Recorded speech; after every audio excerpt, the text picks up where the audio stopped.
হাইওয়েটা হবে নিরাপদ, হাইওয়েটা হচ্ছে সুরক্ষিত, এইটা হচ্ছে, আর হাইওয়েটা হবে সুশৃঙ্খল।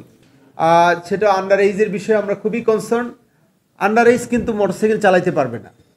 আইনে বলা আছে যে 18 বছরের নিচে মোটরসাইকেল না, সে লাইসেন্স পাওয়ার যোগ্য না। তাই সমাজ পরিবর্তনটা ধীরে ধীরে হবে এবং এই পরিবর্তনে আমাদের সবাইকেই একসাথে কাজ করতে হবে। আমি আপনাদেরকে কথা দিচ্ছি যে I will try my level best to support you, that means যে টু সাপোর্ট দ্য পিপল।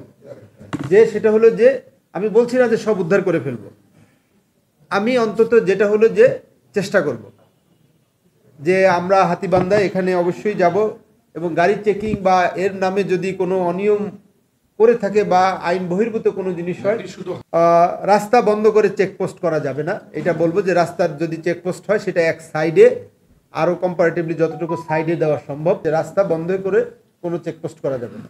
আপনারা জানেন যে হাইওয়ে পুলিশ এখনও স্বল্প জনবল নিয়ে কাজ করছে। এই পুরো বিভাগে আমাদের এক্সিস্টিং এখন 264 জনের মতো আছে। এখানে আমাদের অ্যাটলিস্ট হয়তো বা 500 লোক দরকার। মাসিক চুক্তিভিত্তিক, আপনাদের সামনে আমি বলছি যে যদি কোনো গাড়ি মাসিক চুক্তিভিত্তিক এই রংপুর রিজিয়নে আমার কোনো পুলিশকে দিয়ে থাকে বা এরকম টাকা নেই, আপনারা প্লিজ কাইন্ডলি তার নাম এবং দিবেন, আমরা আমাদের এডিশনাল আইজি স্যারকে পাঠিয়ে দেব। সে শুধু এই ট্রান্সফার কোনো শাস্তি না, ক্রাইম করলে আইন অনুযায়ী তার প্রচলিত শাস্তি হবে এবং হি উইল বি সাসপেন্ড।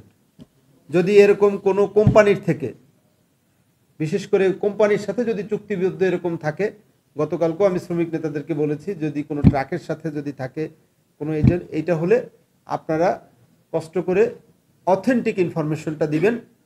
আমরা বলতে পারি যে উদ্ধার করে ফেলবো না সব, কিন্তু we will try our level best.